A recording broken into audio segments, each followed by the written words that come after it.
국내 인기 있는 중고차 모델을 좀 더 쉽고 빠르게 리뷰해드리는 중고차 백과사전의 김 사장입니다. 반갑습니다.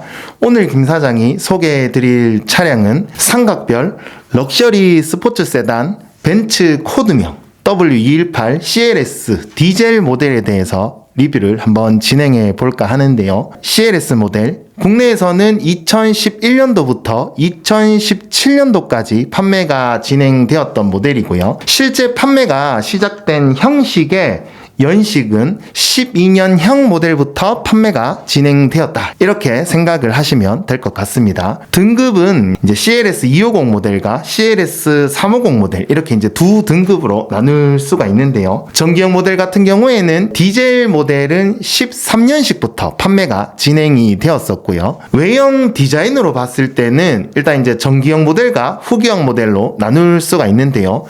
전기형 모델은 이제 2011년식부터 2014년식까지를 전기형 모델로 이제 구분을 할 수 있고요.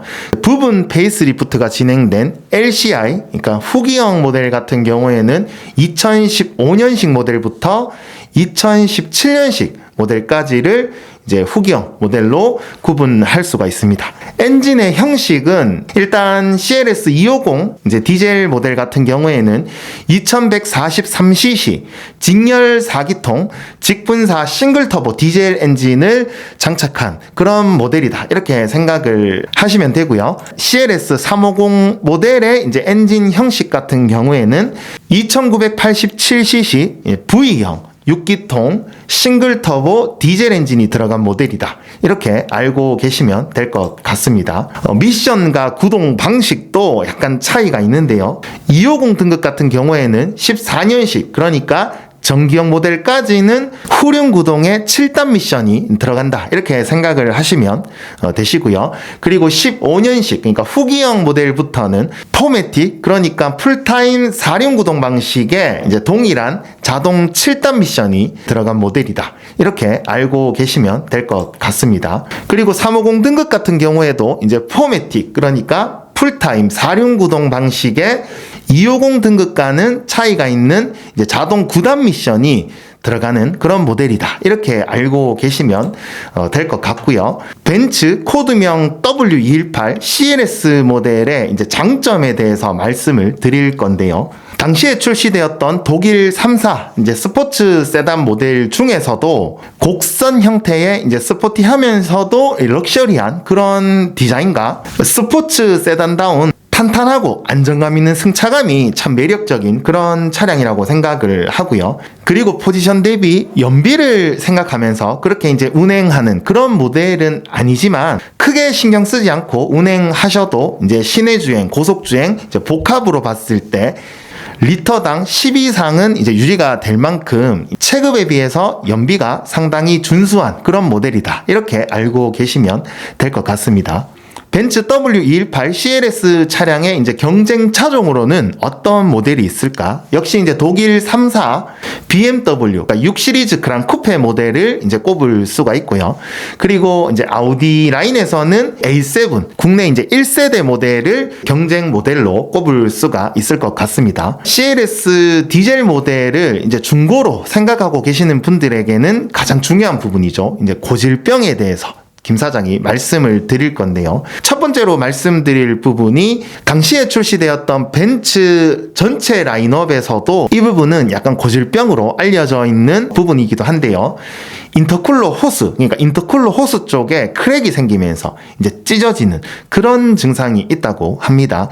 이 부분 같은 경우에는 호스라는 소재 특성상 어느 정도 주행거리가 누적되게 되면 이런 크랙이 잘 생긴다고 합니다. 사설에서 수리를 진행하시게 되면 한 25만원에서 35만원 정도 이제 비용이 발생된다고 하고요. 중고차를 보러 가셨을 때 어쨌든 비용 지출이 되는 부분이기 때문에 인터쿨러 호스 쪽에 혹시 이제 크랙이 있지는 않는지 꼭 한번 확인해 보셔야 된다는 것 김 사장이 말씀드리고 싶습니다. 다음 말씀드릴 고질병 부분은 리어 멤버 부식, 뒤쪽 이제 프레임 라인 쪽에 이렇게 보면 리어 멤버라는 부품이 있는데 이 부품이 부식이 되는, 그러니까 녹이 올라오다가 이제 구멍이 나거나 리어 멤버 쪽이 부서지는 그런 증상이 있다고 합니다. 이게 좀 아이러니하게도 김 사장이 알아본 결과 당시에 출시되었던 벤츠 라인업 중에서 이 리어 멤버 부식 고질병 증상이 나타나는 모델들이 상당히 많이 있다고 합니다. 그래서 이제 벤츠 측에서도 이제 C클래스 라인과 이제 E클래스 라인 같은 경우에는 무상 수리를 진행했다고 해요.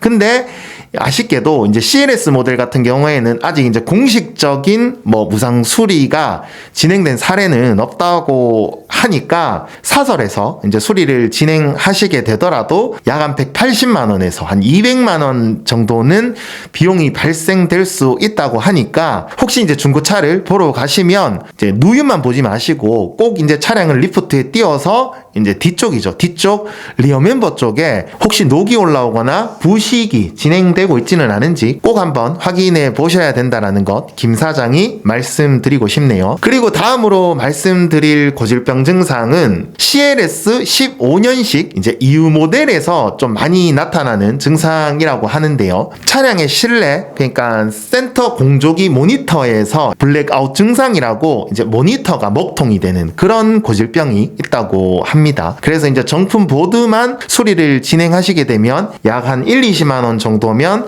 수리가 가능하다고 하지만 정품 보드 같은 경우에는 그렇게 수리를 진행하셔도 보통 한 1-2년 상간에 다시 이 블랙아웃 증상이 나타나는 경우가 많다고 하기 때문에 차라리 요즘은 이 순정 보드를 수리하는 것이 아니라 사제 형태로 나와 있는 안드로이드 공조기를 이제 설치하시는 경우가 많다고 하네요. 이렇게 알고만 계셔도 될 것 같습니다. 그리고 이제 말씀드릴 부분, 독일차 하면 빼놓을 수 없는 누유입니다. 누유. 오일 필터 하우징 주변에 누유가 좀 많이 생기는 편이라고 하는데요. 누유 범위에 따라서 사설에서 수리를 진행하시게 되면 약 한 40만 원에서 50만 원 정도면 이제 수리가 가능하다고 합니다. 그리고 마지막으로 말씀드릴 고질병 부분, 누유 발생 빈도보다는 이제 이 부분의 발생 빈도가 훨씬 높다 이렇게 알려져 있는데요. 이제 워터펌프 누수, 그러니까 냉각수가 새는 증상입니다. 이 부분 같은 경우에는 보통 이제 워터펌프를 수리할 때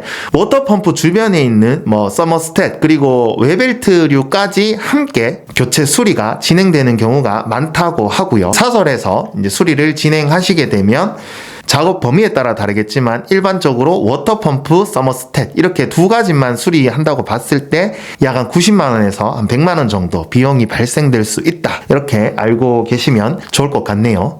그리고 제가 벤츠 CLS 모델의 중고차 평균 시세에 대해서 설명해 드리는 것을 깜빡했는데요. 2022년 12월 기준으로 매물을 검색해 봤을 때 작게는 한 1,000만 원 중반부터 많게는 4천만 원 중후반까지 이제 형성이 돼 있는 그런 차량이다. 이렇게 생각을 하시면 될 것 같고, 그만큼 지금 시점에서 중고차로 접근하기에도 상당히 가성비가 높은 그런 모델이 아닌가 이렇게 생각을 하고요. 김 사장이 이제 추천해 드리고 싶은 벤츠 CLS 이제 등급의 모델은 부족한 부분들이 많이 보완되고 개선된 이제 후기형 모델 중에서도 엔진의 완성도가 상당히 높은 이제 V형 6기통 모델인 CLS 350 포매틱 모델을 추천드리고 싶고요. 그리고 해치백 디자인을 선호하지 않는 국내 정서상 중고차 시세도 세단 모델에 비해서 좀 더 낮은 편에 속하면서 CLS가 가지고 있는 좁은 공간, 그러니까 작은 트렁크 공간의